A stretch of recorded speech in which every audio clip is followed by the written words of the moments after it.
Have you ever wondered what happens in the moments after your heart stops beating? What if someone told you they met angels and came face to face with Jesus himself? This isn't a metaphor. It's a testimony, raw, intimate, unforgettable.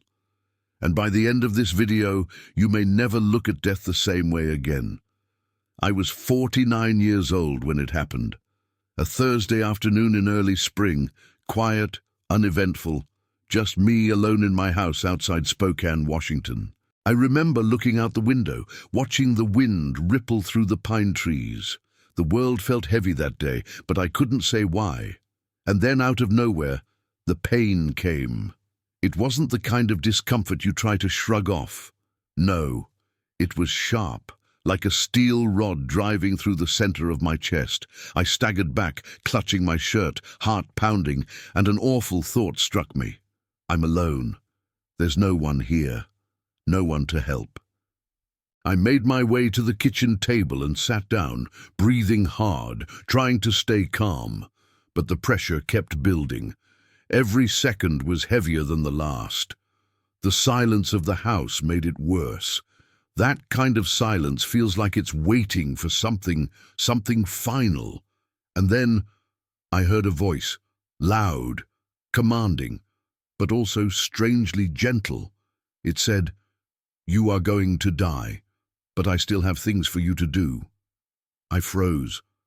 The voice wasn't like anything I'd ever heard. I couldn't tell if it had filled the room or just echoed deep inside my mind. Either way, it knew me, and it knew everything. A strange calm washed over me. I didn't argue. I didn't panic. I just stood up and walked to my bedroom. I packed a small bag. I called 911, and I waited by the front door as if following instructions that had come from someplace far beyond this world. The paramedics arrived in 10 minutes. They found me pale, sweating, holding my chest. I remember one of them putting morphine into my IV and another saying something about nitroglycerin. I nodded, barely speaking. I knew something serious was happening. I could feel my body slipping. And then I told them, "I'm going. I'm about to pass out." The next thing I remember was the dark. Not just any darkness. This was deeper than night. It was absolute. I had no weight, no breath, no body, but I was still me. I was conscious, fully aware. I knew something was different, profoundly different. I tried to reason with myself. Maybe I had just blacked out. Maybe it was the meds. But no, I'd fainted before in my life, and this wasn't it. This wasn't unconsciousness. This was somewhere else. And then I began to sink. Not physically, not in a way I could fight, but spiritually, downward, deeper into that dark. And the deeper I went, the more afraid I became. That's when I looked down, though I had no eyes. And somehow I saw it. An endless pit, vast, cold, black, bottomless. There was no sound, no light, no presence, only the terrifying sense of eternal separation. And that's when I did the only thing I could think to do. I called out, "Jesus, help me!" I didn't scream. I didn't beg. It was just a simple plea from somewhere beyond words. And then something happened. I felt a hand grab me, firm, certain, compassionate. It held me, and I knew, without seeing, without asking, I knew who it was. He said, "You don't want to go that way." And he pulled me up. Suddenly I was moving fast. So fast I could feel the momentum, as if I were being lifted through layers of light, sound, energy. It was like traveling through a tunnel of brightness, not tunnel-shaped but filled with motion. I didn't know where I was headed. I didn't care. I was no longer falling. And then I stopped. Light surrounded me, pure light, not blinding, but alive. Warmth flooded through me like music I could feel. And there, standing in a semicircle around me, were beings, 6 or 7 of them, tall, radiant. They didn't speak, but I knew these were angels, not like storybook angels, not like paintings. They were ancient, majestic, timeless, and what overwhelmed me wasn't how they looked, it was what they were. Wisdom flowed from them like a current. They knew, they understood everything, and I stood in front of them as someone infinitely small, and yet somehow loved. And then, the one who had pulled me from the darkness spoke. "You have a choice." I looked at him, and something inside me broke open. Because I recognized him. I didn't need an introduction. I didn't need a sign. I just knew. He was the one I had always prayed to, the one I called Lord, and he was right in front of me. He said, "You died, but now you can choose. Come with us to paradise, or return and complete your life." Would you have made the same choice I did? Because what happened next will stay with me forever. Like this video, comment Amen and your city for a special prayer. Don't forget to subscribe. The silence there wasn't like the silence of an empty room. It was complete, not the absence of sound, but the fullness of stillness. I existed in that stillness without a body, without a name, yet I was more me than I had ever been. Time had no meaning. I wasn't waiting. I was simply being. The darkness I'd emerged from was gone. Now I stood, or hovered, I can't say which, in a space filled with light, yet there was no clear source for it. The light didn't shine on things. It came from within them. It was as if the entire atmosphere breathed, and in that breath there was light, color, and presence. I looked around. The ground, if you could call it that, was soft and luminous, like mist shaped by intention. Not fog, not smoke, something finer. The air shimmered with a golden warmth, like sunlight and velvet woven together. There were no edges to this place, no walls, no sky. And yet I felt enveloped, safe, watched, and entirely known. Then I saw them. 7 beings stood before me, their bodies tall and luminous, robed in light that shifted gently like ripples on water. They had faces, but no mouths moved. Eyes, but no gaze judged. Their very presence carried emotion so intense, I nearly fell apart just standing there. It wasn't awe, like we use the word casually. It was sacred recognition. They radiated an ageless wisdom and a love so deep it made every sorrow I had ever known rise up inside me, only to dissolve in their presence. I felt as if my soul had stepped out of a storm and into sunlight. They didn't speak, yet I heard them clearly. Their words arrived inside me fully formed, thought without sound, meaning without delay. "You are welcome here." Their message came as a wave of love, not as a sentence. It filled every space inside me where grief had once lived. That's when I noticed something strange. My memories, every one of them, were with me. Not like thoughts I had to search for, but like a book already open to the page I needed. I could remember the scent of my daughter's hair, the way my wife's voice sounded when she said my name, the pain of my worst regrets, and the quiet beauty of forgotten kindnesses. It all mattered here, and it all felt seen. The angels, for that's what they were, looked at me, not as a man who had failed or succeeded, but as someone infinitely loved, not for what I'd done, but for who I was underneath it all. Suddenly, I felt something stirring in the space behind me. I turned, and there he was, the one who had pulled me from the pit, the one I had called on with my last breath. Jesus. He didn't walk toward me. He was simply there, closer than breath. He didn't look like the paintings from church walls. He looked eternal. His presence was light, but not white. It carried hues I had no words for, colors I'd never seen, like gold laced with eternity and blue touched by mercy. His eyes, when they met mine, seemed to hold galaxies. They weren't just eyes, they were doors to every answer I'd ever longed for. And yet, I didn't feel small. I felt held. He looked at me with such overwhelming tenderness that I broke. All the guilt I'd ever carried rushed forward, but it didn't land. It melted in the warmth of his gaze. He said nothing at first, and yet I heard him. "You've carried sorrow too long." His words came with a power that went straight into my soul. And then, without asking permission, he stepped forward, not physically, but spiritually, and entered me. It was not frightening. It was freeing. I could feel him inside me, rearranging things, not like surgery, like restoration, like someone fixing something they loved.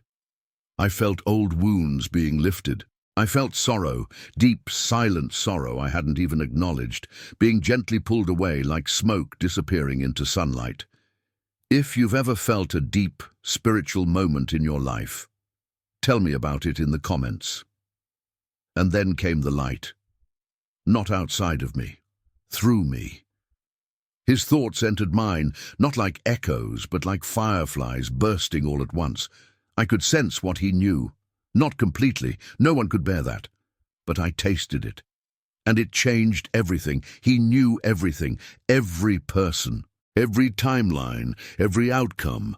I understood in that moment that he was not bound by time. He could see your future, your past, your heart, and still love you without hesitation.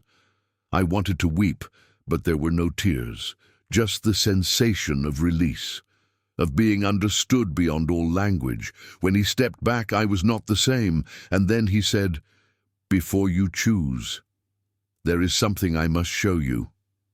He lifted his hand slightly, and in the space beside us a veil of light opened. It shimmered like liquid glass, and behind it was my life, but not the life I had already lived. It was the life I could live, if I chose to return. Moments began to unfold in front of me like scenes from a film. Decisions not yet made, people I hadn't met, pain I would endure, joy I would carry, even glimpses of my children's future.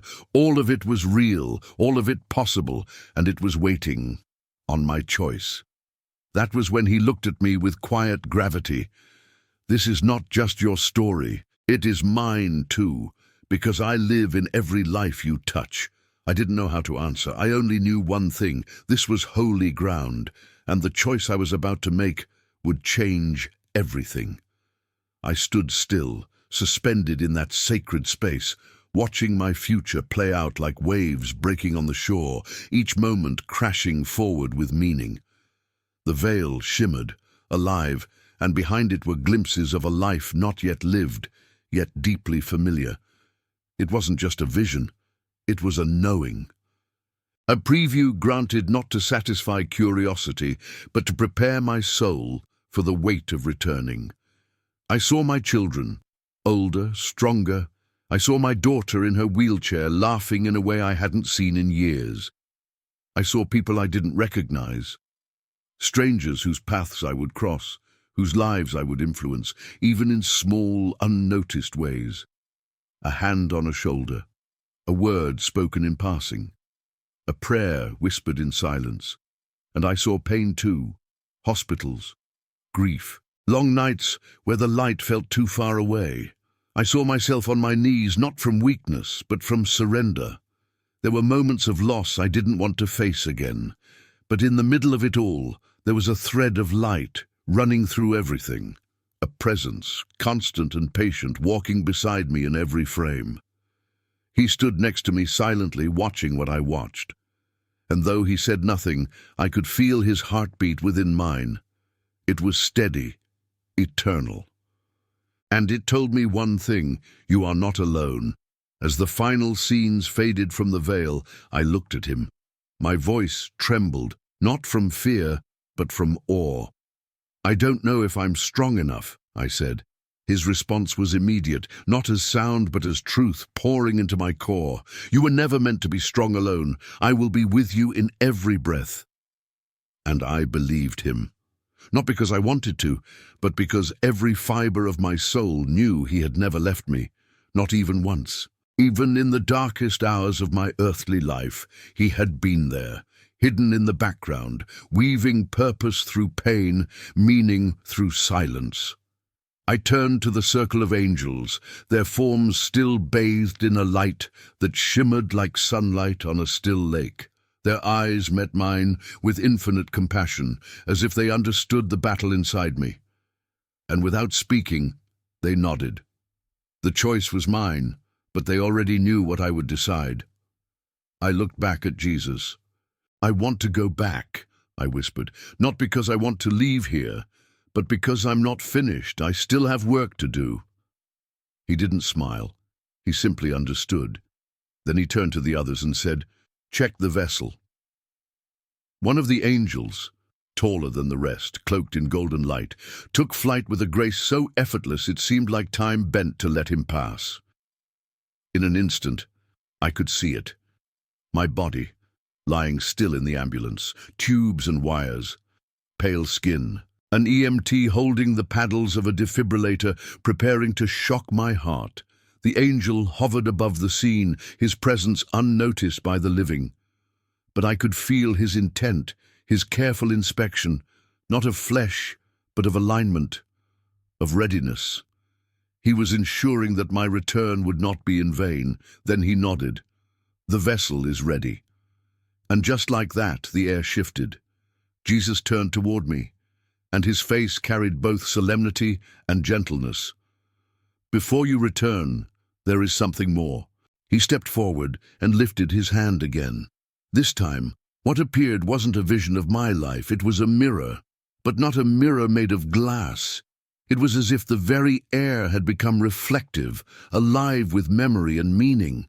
And when I looked into it, I didn't see my face. I saw my soul, every choice I had ever made, every act of kindness, every word of harm. They played out all at once, not to condemn, but to awaken. I saw how a careless word spoken in anger had rippled through someone's life. I saw how a single gesture of compassion had lifted a stranger from despair. Nothing was hidden, nothing was forgotten, and through it all I felt no shame, only understanding. I saw my life not as a list of successes and failures, but as a mosaic, fractured in places, radiant in others, beautiful because of its imperfections. And above all, I saw the thread that ran through everything: love. Jesus spoke again, his voice soft as breath. "This is what you take back with you, not just memories, but clarity." He stepped closer, placed his hand over my heart, or where my heart would be, and said, "You will remember the truth, even when the world tries to make you forget." The angels gathered around once more, their wings, if that's what they were, folded gently behind them, glowing with anticipation. And I felt the atmosphere grow dense with meaning, like the pause between lightning and thunder. I closed my eyes, and then weight, cold, gravity, the crushing sensation of being drawn down, like a soul re-entering skin. A flash of brightness, then pain, and suddenly I was breathing again, hard, loud, desperate gasps of air, lights flickering, beeping machines, voices shouting. I was back in the body that felt like stone, back in a world that now seemed dim by comparison, back in a place where love had to be chosen, not simply absorbed. But something had changed. I had brought a piece of that world with me, and I would never be the same. What I didn't know yet was that the real test was about to begin. The return was harder than I imagined. Waking up wasn't like simply opening my eyes. It was more like falling, not from a height, but from eternity. One moment I was wrapped in light, breathing in love like oxygen. The next, I was back in a body that felt unfamiliar, dense and heavy, like wearing a soaked coat of flesh. Everything was loud. Too loud. The sharpness of the ambulance lights, the urgency in the voices around me, the mechanical beeping that echoed with every beat of my fragile heart. I could feel the contrast between the place I had just come from and the world I had returned to, like stepping from a warm cathedral into a stormy night. I blinked. My lungs burned. My mouth was dry. I heard the paramedic say, "You're back," with disbelief. To him, it had been a moment, a minute, maybe two, but to me it felt like hours, whole dimensions, entire conversations, sacred choices. I tried to speak, But the words weren't ready. All I could do was close my eyes and whisper in my mind, "Thank you. I remember." At the hospital, everything moved quickly. Machines, needles, voices asking questions I couldn't yet answer. I heard a doctor mention a stent. I felt pain, but it didn't matter. I'd seen what waited beyond the veil, but as the hours passed, something unexpected began to settle in. Grief. Not the grief of dying, the grief of returning. How do you explain to someone that the most painful part of a heart attack was waking up from heaven? That first night, alone in my hospital room, I wept. I wept for the beauty I had left behind. I wept for the way the world now seemed grayer. I wept because I had tasted perfect love, and now I had to live in a world where love is so often hidden, doubted or broken. But even in that sorrow, I felt it. Him. His presence was quieter now, not overwhelming like before. It was a whisper inside my chest, a warmth that didn't fade. He was with me. In the days that followed, I began to understand something deeper. I hadn't been sent back just to survive. I had been sent back to see differently. People looked different to me, not just strangers in hospital hallways, but souls. I could almost sense the weight they carried, the fears they hid, the love they longed for. I stopped a nurse one evening and said, "Thank you for being here. I mean it." She looked surprised. "I'm just doing my job." But I saw more. I saw a tired woman carrying her own grief and still choosing to show up for others. And in that moment, I remembered what Jesus had told me. I live in every life you touch. So I touched. I spoke. I listened. Not because I had the answers, but because I knew he was in the space between us. Eventually, I returned home. The rhythm of daily life began again. Meals, medication, walks through the backyard where I had first felt the pain. But everything had changed. The trees were still trees, but I saw them glowing from within. The wind still passed through the branches, but it whispered truths now. My daughter still sat in her chair, but I saw the light of heaven shining in her eyes. One evening, as I sat on the porch with her, she reached out and took my hand without speaking. And I knew she felt it too, that quiet presence, that invisible thread pulling us gently towards something greater. I don't speak often about what happened, not in full. Not because I'm afraid, but because some things are too holy to reduce to sentences. But here is what I can say. I died. I met the source of all love. I was offered the choice to stay or to serve. And I chose you.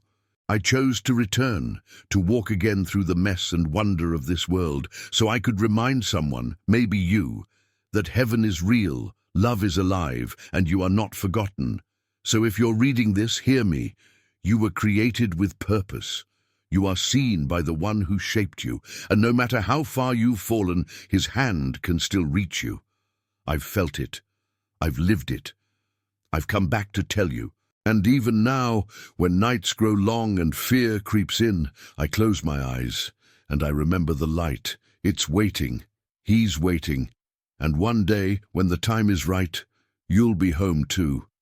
Comment, Amen, and the name of your city below. I will pray for you personally in the next video.